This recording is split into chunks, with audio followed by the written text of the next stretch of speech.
وہ آ کے ملک کی خدمت کرے گا، وہ یہ پیسہ کدھر سے ریکور کرے گا؟ پھر کہتے ہیں جی کہ دیکھیں جی کرپشن بڑی بڑھ گئی ہے ملک میں. کبھی قانون سے بھی کوئی کرپشن ختم ہوئی ہے؟ مجھے بتائیں کبھی کوئی قانون بنا کے یا لا انفورسمنٹ سے کرپشن ختم ہو سکتی ہے؟ کرپشن ایک معاشرہ ختم کرتا ہے، ایک قوم مل کے کرپشن ختم کرتی ہے.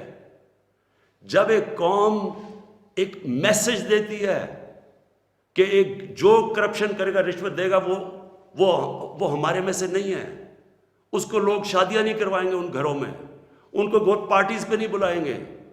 یہاں کرپٹ لوگوں کو آپ مین سٹریم میں لا رہے ہیں. اور میں یہ بھی کہنا چاہتا ہوں، ہمارے وہ میڈیا کے لوگ، میں ان سے سوال پوچھتا ہوں، بڑے بڑے صحافی عدالت میں جاتے ہیں، عدالت میں جا کے کہتے ہیں کہ جی وہ نواز شریف کو تقریر کرنے کی موقع دینا چاہیے، وہ نیلسن منڈیلا تقریر کرے گا، ملک کو پتہ نہیں کیا فائدہ ہوگا.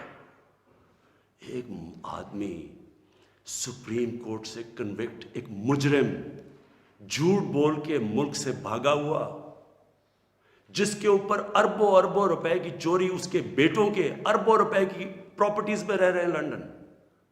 ملک سے کیوں بھاگے ہوئے جی؟ ہم برطانوی سٹیزن ہیں. وہ تو جی بکنگم پیلس میں پیدا ہوئے تھے نا، کدھر سے پیسہ آیا ان کے پاس؟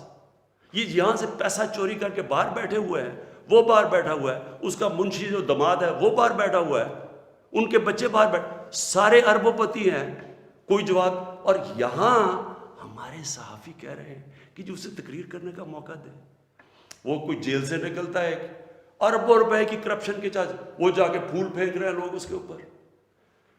مجھے یہ بتائیں کیسے کرپشن ختم ہوگی؟ جب آپ معاشرہ، جب ان کرپٹ لوگوں کو ایکسیپٹیبل کر دے گا، یہ کھلے عام، جب یوسف رضا گیلانی یہ جب بنے گا سینیٹر اور وہ پیسے چلا کے، اور ہم اس کو ایکسیپٹ کریں گے، جی ہو جی جمہوریت ہے بڑی آ گئی.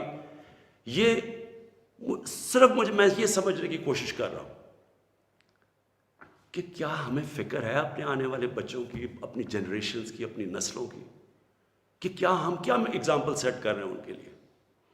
میں اپنی ساری قوم سے پوچھتا ہوں کہ اگر آپ ان لوگوں کو ایکسیپٹ کر لیں گے جو بڑے بڑے ڈاکو، کیا عمران خان کی اکیلے کی ذمہ داری لگی ہوئی ہے کہ ان کے پیچھے پڑا رہے؟ یہ آپ سب کی ذمہ داری ہے.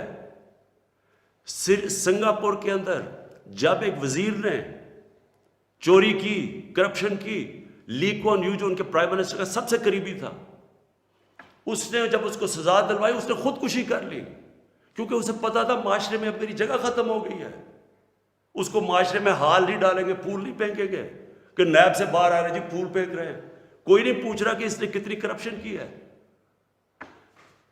میرے پاکستانیوں، دیکھیں یہ آپ کے اوپر ہے، کیا آپ اپنے ملک کو اوپر لے جانا چاہتے ہیں یا ان چوروں کے ساتھ کمپرومائز کرنا چاہتے ہیں؟ ہم آج اس لیے یہاں ہیں کہ ہم نے چوری ایکسیپٹ کی، چوروں کو ایکسیپٹ کیا. ہم نے ان لوگوں کو جب ہمیں پتہ ہوتے ہوئے کہ انہوں نے آپ کا پیسہ چوری، میرا تو نہیں پیسہ چوری ہوا، یہ جو پیسہ باہر گیا یہ میرا تو پیسہ نہیں باہر گیا، یہ ہمارا پیسہ باہر گیا ہے. یہ کانٹریکٹس کے اوپر پیسہ بناتے ہیں، ہر چیز کے اوپر. سڑک جو بنی ہوتی ہے 1 ارب روپے میں، وہ بناتے ہیں 1.5 ارب روپے میں، باقی پیسہ ان کی جیب میں. اور وہ سارا، آپ ساری قوم جو ہمارے اوپر قرضے چڑھے ہوئے ہیں، پیچھے تو جائیں یہ قرضے چڑھے کیسے ہیں؟ کون سی قوم آگے بڑھ سکتی ہے؟ ایک مجھے قوم بتائیں، ایک ملک بتائیں، ایک مجھے ملک بتائیں جس کے پرائم منسٹر اور وزیر چوری کر رہے ہوں اور وہ ملک ترقی کر رہا اور خوشحالی ہو.